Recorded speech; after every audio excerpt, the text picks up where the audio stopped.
All right, let's move on to our final marquee game of the weekend, and we're going to shift over to the ACC, and we're going to talk Florida State, Miami.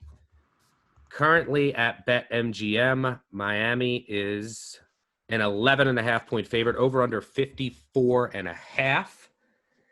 This is a fascinating game. We've talked about Miami and the rise of the U, and is the U back, and they have Clemson next week, and they're started off 2-0. They beat UAB. They looked impressive against Louisville, a game you nailed. This game's at 7:30 Eastern at Hard Rock Stadium on ABC, by the way. Florida State, meanwhile, had the complete opposite start. They were upset by Georgia Tech at home.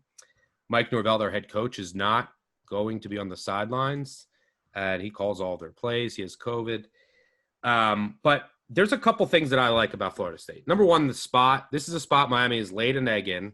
I mean, Manny Diaz is 8-7 at his time in Miami. 3 of those 7 losses, he was a double-digit favorite. This game really reminds me of 2018. Miami was hyped. I think they were 4-0. They were ranked coming in. They were 14-point favorites over Florida State.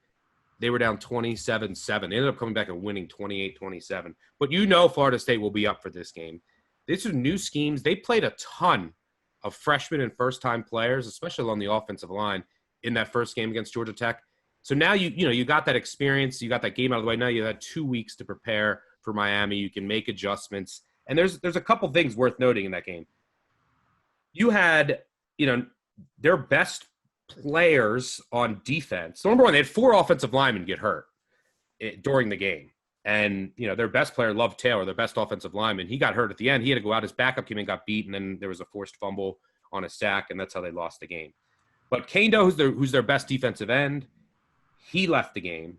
Apparently he's going to play. He's on the depth chart. And then Nazir Al-Din, he is their best safety. And he didn't play. He's been on the depth chart, and it looks like he's going to play. He's getting drafted maybe in the first 2 rounds. He flies around the field. He's the leader on that defense. So basically you were playing without a number of offensive linemen, and it's all freshmen on the left side. You lost your best edge rusher. You were playing without your star safety. All those guys should be back according to the depth chart. Offensive line's fully healthy, and then all the defense is back. So it wasn't your full Florida State roster, and there were some unfortunate injuries throughout. I expect the defense to be a lot better in this game under Adam Fuller. I mean, Georgia Tech had 18 plays at 10-plus yards. It was not great, but this was not what the Florida State defense is going to look like all year. Miami offensive line is a lot better with Jared Williams, but it's not been efficient. And I heard you talk about this on an interview. I think I'm sure you're going to talk about it again. They've just been relying on a lot of explosive plays. This will be the best secondary, the best defensive line with Marvin Wilson and Kendo on the edge that they'll have faced this year. I know the Florida State offense is ugly with Blackman and a young offensive line. But the Miami defense has some holes that you can exploit. Look out for Terry on screens. Look out for some big plays from Terry. The scripted portion early when Blackman's most comfortable, they might have some success. But I think Florida State comes out with their hair on fire here. Miami might be caught a little looking ahead, a little overconfident and sleepy. I make this under 10, so I took 11.5. It's scary, but I had to take the value. And there's some things that I like about Florida State that I can kind of toss out from that first game. And thoughts here? Yeah, it was a little scary earlier in the week taking Florida State, at 11.5. I remember plunking the money down and putting it in the app and thinking, did I really just do this? But, it's a rivalry game, but is there a letdown factor after a huge primetime road victory for Miami? I mean, this is sports. This is how these things work. Miami is living and dying. And like I've said it before, they're living and dying on the offensive explosiveness. They are number 1 in the country right now in EPA, expected points on every offensive play. They have become the king of busted play, busted big play. They're the Russell Wilson. Every time you bet against the Seahawks, that dude runs for 25 yards and ruins your bet. So, Miami's offensive success rate is actually outside the top 40, and there's only been 52, 53 teams play. And their offensive success rate is outside the top 40. So we're not moving the chains. We're just highly explosive. And remember, they rank and offensive success rate, they rank around Western Kentucky and UTEP.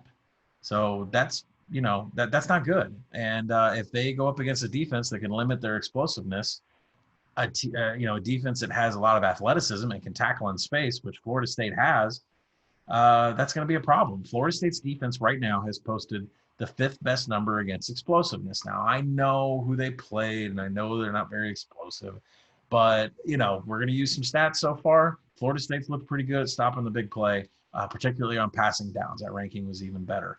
No Mike Norvell makes me a little nervous because when he's at Memphis, when he's at, he is in so much control of the play calling. I don't think anybody's ever called plays for him. He's always been the one. But I'm sure every play that goes in has been pre-approved, and the game plan will be set. Florida State ranks ninth in line yards of over 50 teams that have played. Their offensive line issues are getting better. And when I say ninth in line yards, that's, do you achieve the yards you should on the down that you're running the ball? For Florida State to rank top 10 out of 50-something teams this early in the season, it's a little bit of improvement. So I'll take whatever I can get from this offensive line. The number should be around 7.5, 8. So 11.5 is too many. Overreaction to how great Miami looks. We'll see if Florida State can finish it out and get the cover. Yeah, I mean, it's scary backing Blackman. I mean, he was good in that scripted portion. I think he was 16 to 34 for 130 yards over the final 40 minutes of that game. And then you see what happened with Georgia Tech and UCF, and you say, oof. Again, it's just one game. And you can't overreact too much. I expect this game to be close. But if it got ugly and Miami wanted to run it up, I wouldn't shock me.